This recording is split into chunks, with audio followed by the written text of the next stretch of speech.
Hey, yo, Daniel, this motherfucker hard, my boy. Me and my killers don't wanna be actors. They wanna shoot shit, they wanna be rappers. Push and wait, they certified trappers. Hey guys, welcome back to the channel. It's Little Man Reacts, and today I got a request via donation to do Born Twisted Beyond the Freak Show Mockumentary 2001. I guess it's like a little documentary, I'm not for sure, but shout out to Greg on the donation. I appreciate it. We're going to jump right into this thing, guys. Before we do, like, comment, subscribe down below. You already know. Let's go. Are you guys like ever gonna make a video like Mockumentary just about Twiztid? Yeah, we took it back on you. Go ahead. That's our people. You hear that? This is an incredible story. The birth of the monsters, the separation of two brothers, the reunion in high school, and then the epic journey to Europe. Their destitute fall from grace, only to rise again as the phoenix from the ashes in a very unkind business. This is the story of Twiztid.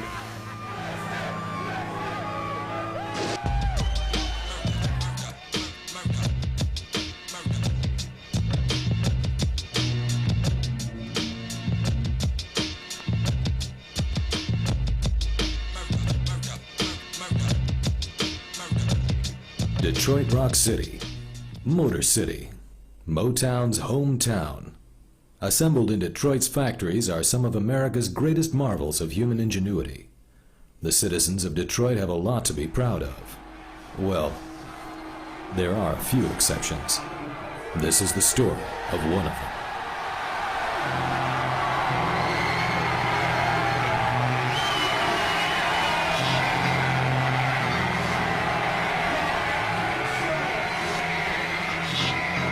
Watch as they change and mutate into a freak show. Twisted serial killer juggalos.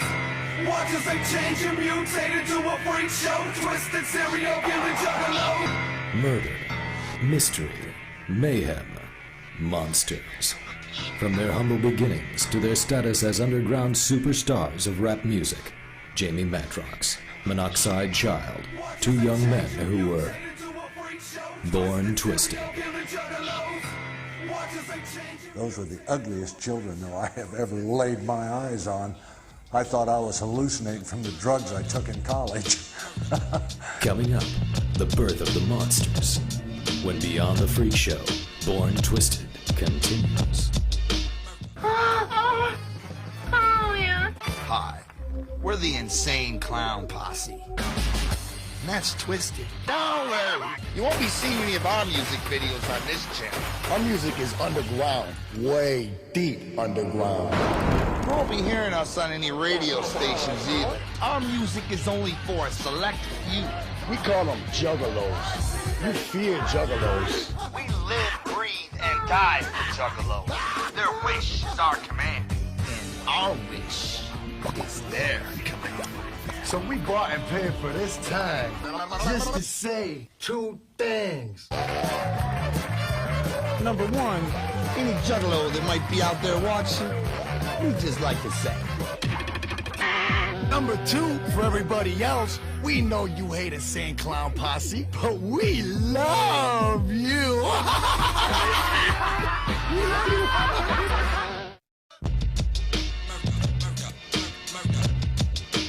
It all began one dark and stormy Halloween night on October 31st, 1974.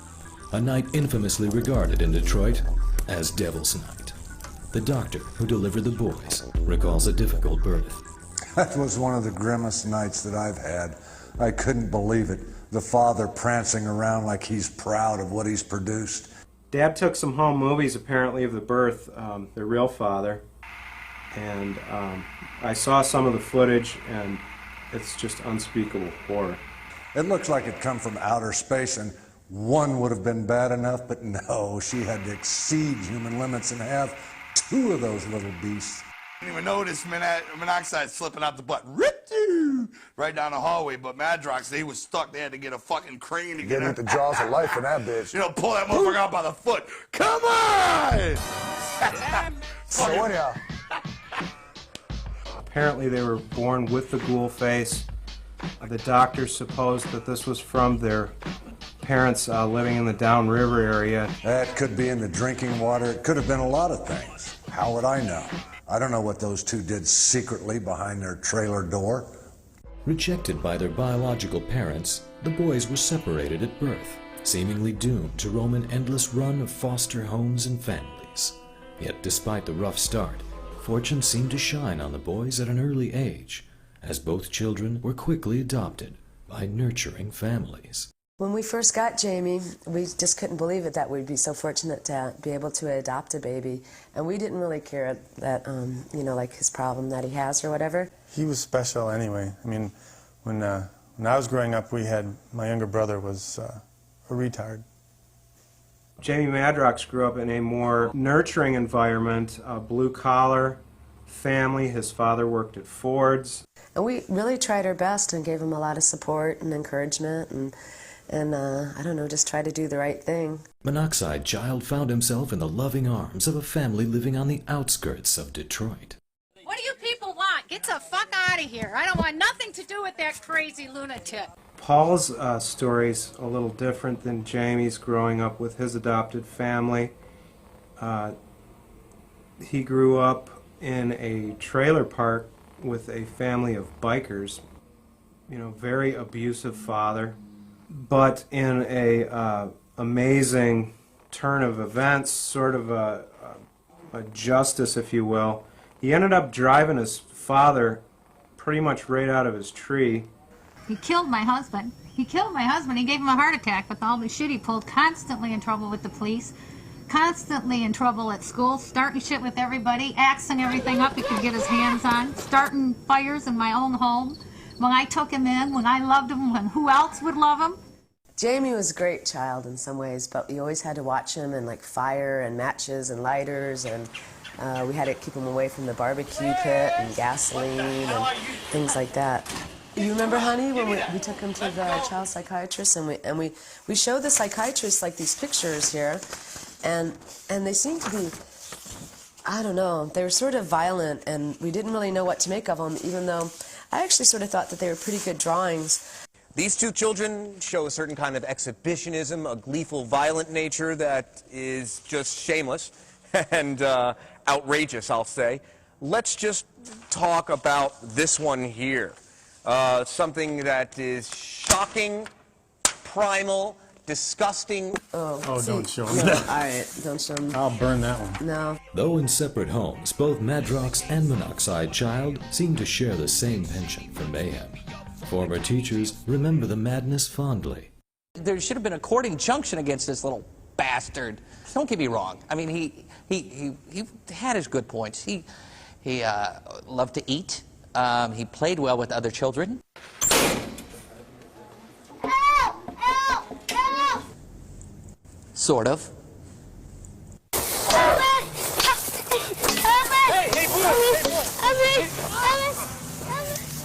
Jamie Madrox fondly recalls his first attempts at artistic expression. All the films that I made when I was a little kid were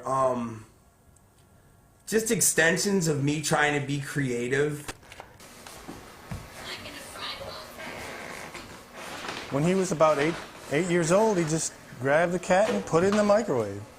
Yeah, it was a very ugly incident, actually. Jamie! What are you doing?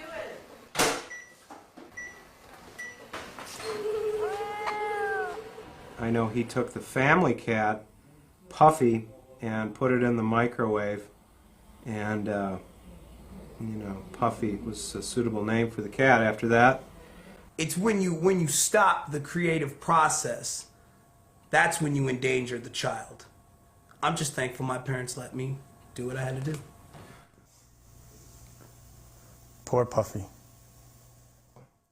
I've seen some of the films. I've heard the stories. I mean, it's a masterpiece. Once we decided we were learning limericks. And so every student wrote a limerick, usually about their cat or their mommy or something. And I remember Paul's limerick specifically. It said, "There once was a boy named Paul who was going to rock and give it his all. He learned how to play, and he wanted to say, I'm gonna slash your tires, you motherfucker. That doesn't rhyme. In desperate attempts to fit in, they both joined several high school clubs and extracurricular activities. They tried to be popular, tried to do all the right things. None of it worked. None of it worked. Everybody hated them. The troubled but happy boys eventually grew to alienated young men. I was outside at recess, and Jamie drove by in his hoopty, blasting some music, and I was just automatically attracted to the white face and those dark eyes and great hair. He just kind of pulled over, and I walked up to his car, and I was like, hey, what's going on? And right there, it was love at first sight. Despite their valiant efforts, they were never accepted by their peers, and mutual feelings of isolation grew. And the way that they would be drawn together is like finding a needle in a haystack. It's truly remarkable. Twins, separated at birth, reunited. When Beyond the Freak Show, Born Twisted, continues. Clown sex. Insane violence. Mind-blowing effects. Insane Clown Posse is Big Money Hustlers. Starring Violent J, Shaggy 2 Dope, Jamie Madrox, and the Monoxide Child. The critics agree. Our movie's the Big Money Hustlers. Straight to home video and in stores now. The wicked clowns will never die! This movie's not rated and may be unsuitable for just about anyone. The momentous meeting between Jamie and Paul took place at a multi-high school talent show. It's all covered in Chapter 15. Paul being a member of the Glee Club. Jingle bells, jingle all the way. Oh, what fun it is to ride in a one-horse open sleigh. Hey! Jamie was a violin player in the string ensemble, and once again, didn't even know how to tune the instrument. He's got pretty much a tin ear, couldn't carry a tune if it was in a paper bag. Oh man, I kicked ass. I would play the violin like all the time, and he was hot. There was like, yeah, there was 3 people in our band, but like I used to carry everybody, you know.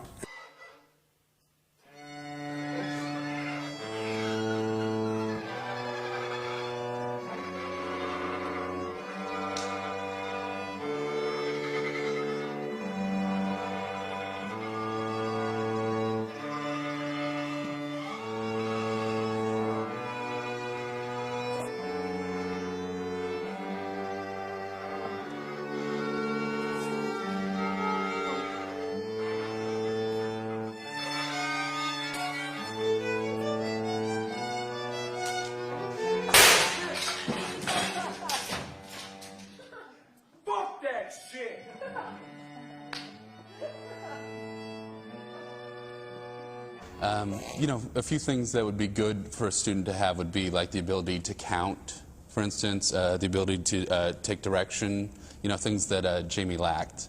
You know, you're supposed to do like a 1, 2, 3, Jamie's gone by then. So these guys knew pretty much when they made eye contact that there was a blood relationship here.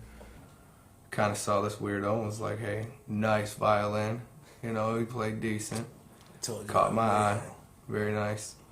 So, you know, I asked him if he burned. He was like, yeah. Fucking here we are. Today. Nice.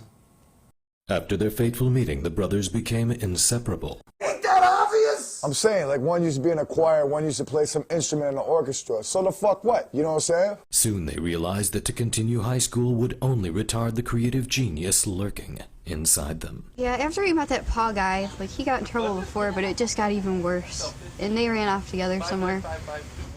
When they first left for Europe, in order, you know, it's expensive, fly and all this, so of course they went by boat, and they went one of those shipping container things for the bulk rate. They just put a couple cases of pop in there and some chips and stuff, and I think a couple cartons of cigarettes. And you know, if you've ever shipped anything across the water, that's about a 2-week trip. So holy shit. 2 weeks in a cardboard box. Yeah. Of cigarettes and Fago.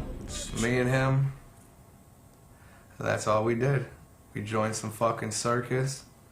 The pay was decent. kept us fed. Food fucking sucked.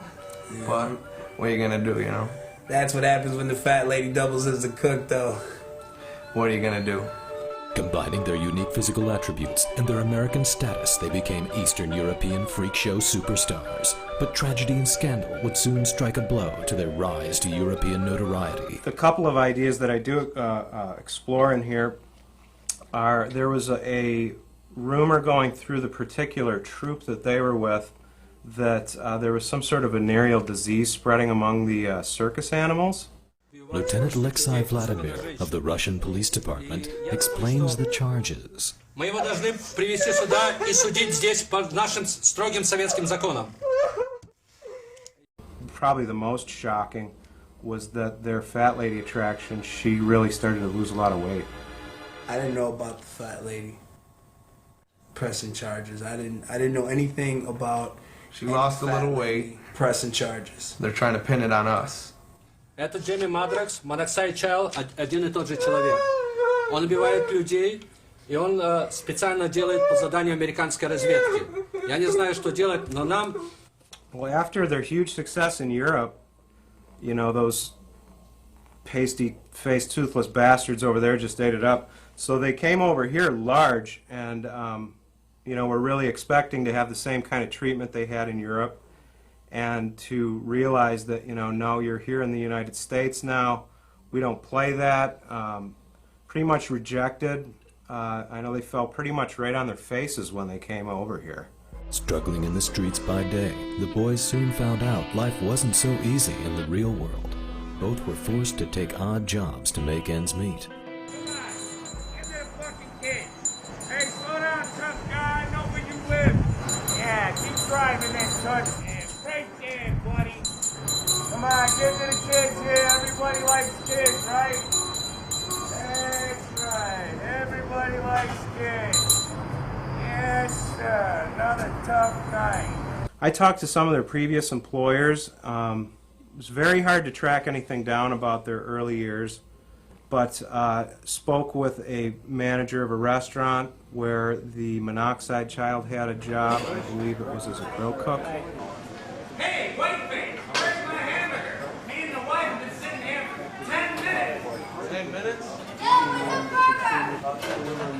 minutes, try 10 years, babe. I got your fucking hamburger right here. We got something extra special for that hamburger. Boredom with the 9-to-5 rat race led the Twiztid boys to petty thievery and public urination. Upon release from jail, they dropped out of society completely, fading into the backdrop of Detroit's inner city. Boom! Shopping cart hits the van. Bottles everywhere. Friendship is born. Brotherhood is eternal. Coming up, Twiztid meets the godfathers of the Dark Carnival when Beyond the Freak Show, Born Twiztid returns.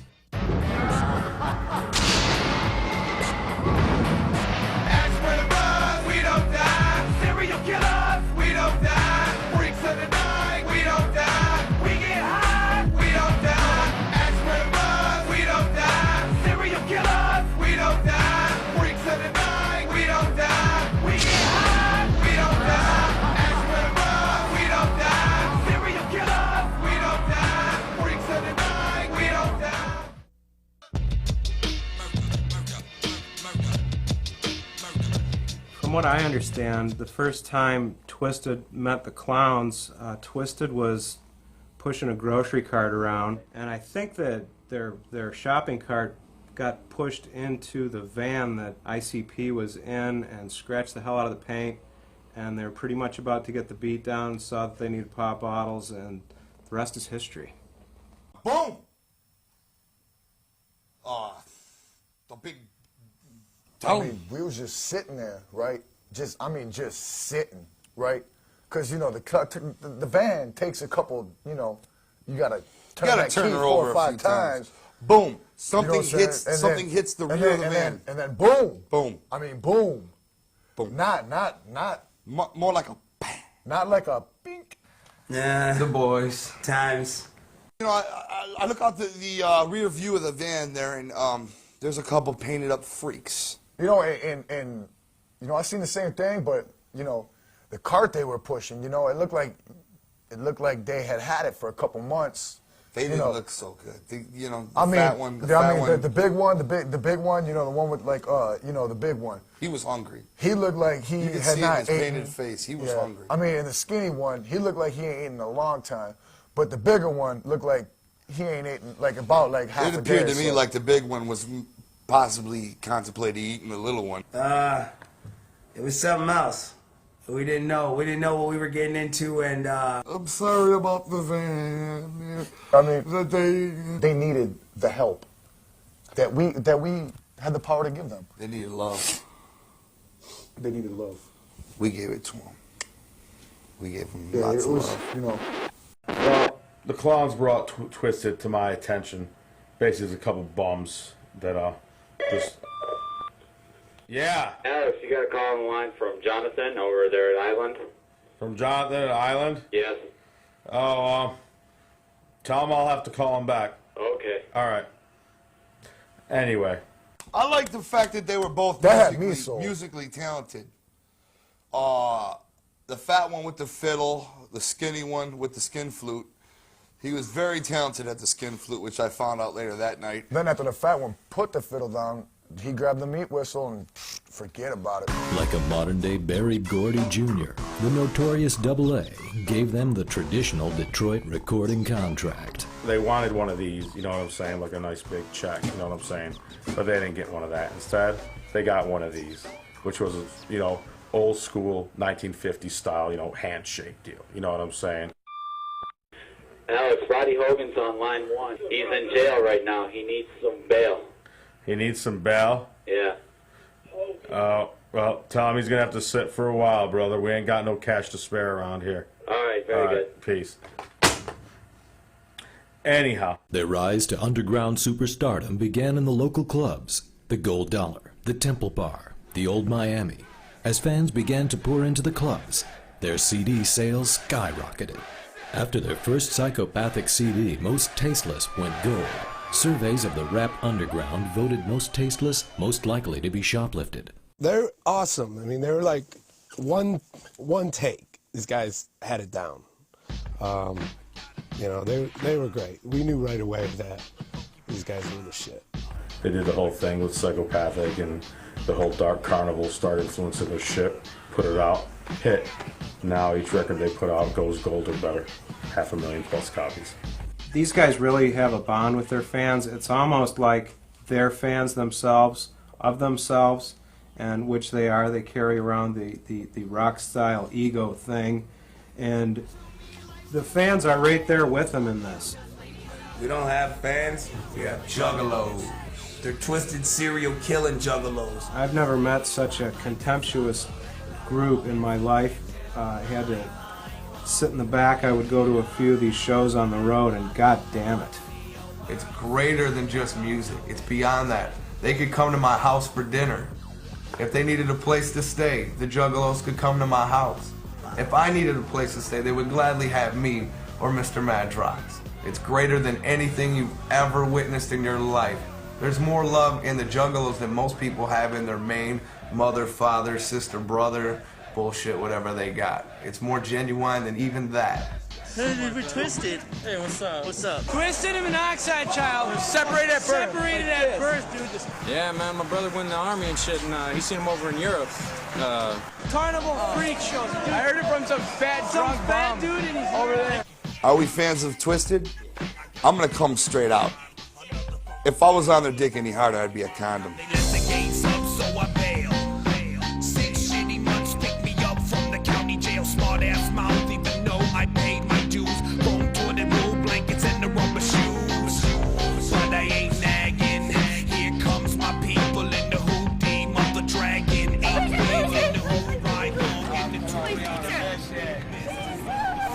Success comes at a price, and for Twiztid, that price meant the loss of privacy. In 1999, the unauthorized biography, Torn and Twisted, Back in the Day, was released by infamous rock critic Richard Morel. I could not get any interviews with the band. The few times I was able to contact them, For instance, they told me to give them my cell phone number, and they would contact me before the show. This was in Pittsburgh. I think it was when they were playing the Laga. Of course, I'd never got a call from them, stood up again, and when I got my phone bill, the phone number had been cloned. Allegations. Another time they agreed to meet me in a restroom. Speculation. You know, I show up and try it, and there's some guy in there named Blaze or something, tries to give me a swirly. Allegations, rumors, speculation, hearsay. End up running out of the place and hearing these guys giggling in the stall next door to me. They were in the stall the whole time, standing on the toilet seat. And I have not read the book, even though I know everything's true in it. I've merely thumbed through it, and I came across the most outstanding bit of research I've ever seen in my fucking life. Here you see Madrox's meat, Monoxide's meat. Yeah. What the fuck is going on? Is Whoa, this guy like a super fudgy? It's like, where did he get a picture of that hard meat at? Where did he get a picture of his meat at? He's a pervert fudgy. And now, my friend Eddie Wright Moore, we are looking for you. We will find you in all your hair splendor. People are strange. That guy, I don't know, whatever his name was, Rich or something like that. Oh, I don't know what the hell's up with that guy, but I just know if Twiztid ever gets their hands on that guy, they're gonna kill him. Outraged by the public display of their most private parts, Twiztid maintains that there is no iota of provable truth to the 360 pages of Torn and Twisted. Many would argue the same of this documentary. This record that's about to come out on Halloween, Freak Show. The record's amazing. These guys totally kicked ass. Accident. It's only a select few that can handle this. Freak shit, apparition of a poltergeist. Left with a heart, but it's cold as ice. It broke it twice. Now I walk. Freak Show record to me is so fucking good that they already beat any, and I tell them this, and I'm not afraid to say it, they beat any expectations I ever had of Twiztid. I never knew they could make that fucking dope of a record. And I had nothing to do with the making of it other than the songs that were on. It's magic. It's absolute fucking masterpiece. President of Psychopathic Records, Alex Abyss, answers the critics. People that don't like it can just straight up eat a bowl of fucking dicks. Critically acclaimed by the press, detractors have argued that such reviews came at the price of journalistic integrity. There is a lot of fear when it comes to writing about Twiztid. I think that the biggest fear is writing something that, you know, might rub them the wrong way. It's kind of like, you know, I mean, I'm not a big guy. Following in the footsteps of their mentors, ICP, merchandising became a major avenue to success. Twiztid holds many merchandise sales records at clubs across the country. You see your kid wearing a Twiztid t-shirt, you better read chapter 18. We're just at the point where we don't care what people think. We know what the fans want, and we know what's fucking real. Final thoughts when Beyond the Freak Show, Born Twisted, returns.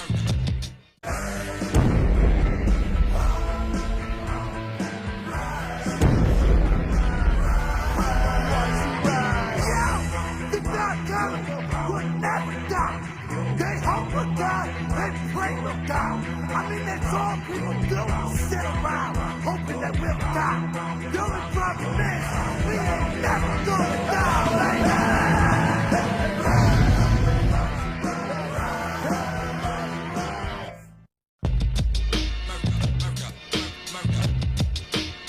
I wonder what that psychiatrist is thinking now. Poor Jamie is making some money.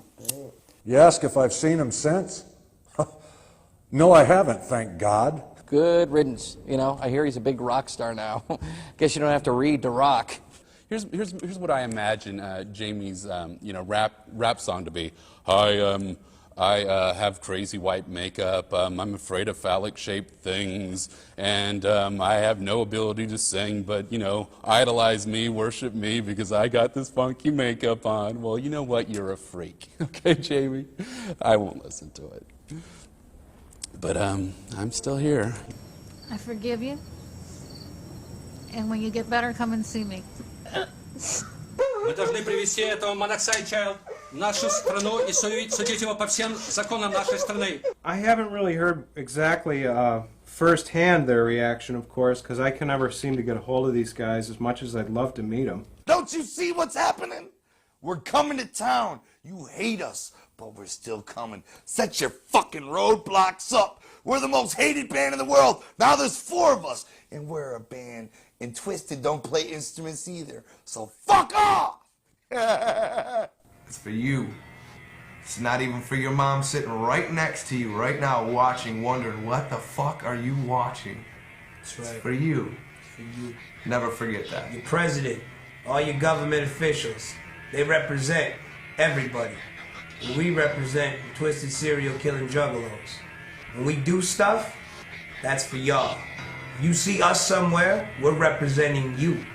You keep doing your fucking normal shit, and we'll keep it unreal, and we'll have a blast doing it. Yeah, motherfucker. Watch as they change and mutate into a freak show. Twiztid serial killing juggalos. For Twiztid, it's been a long, hard road to success. But with their brotherhood as a security blanket, they have survived the throes of defeat and risen above the modern trappings of success. Loyal to their fans and their own bizarre sense of integrity, Brothers Twiztid remains happily underground. Where will this ride on the Dark Carnival take them? The answer can only be found at the Freak Show. I was born an accident off the ripper. Free spirit but a mind drifter. Vampire label me the blood sipper. With an X in the middle of my head, the falling sun.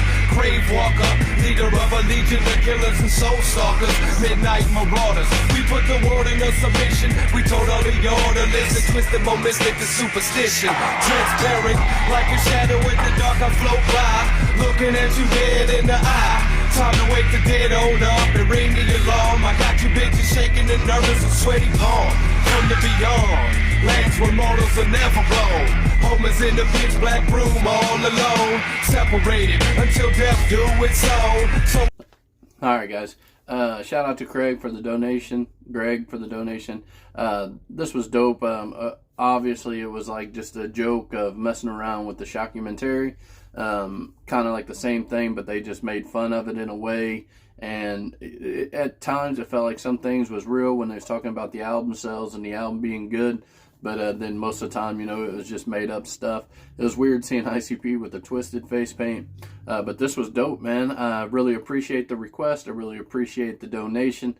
Thank you guys so much. Down in them comments, where we going next, guys?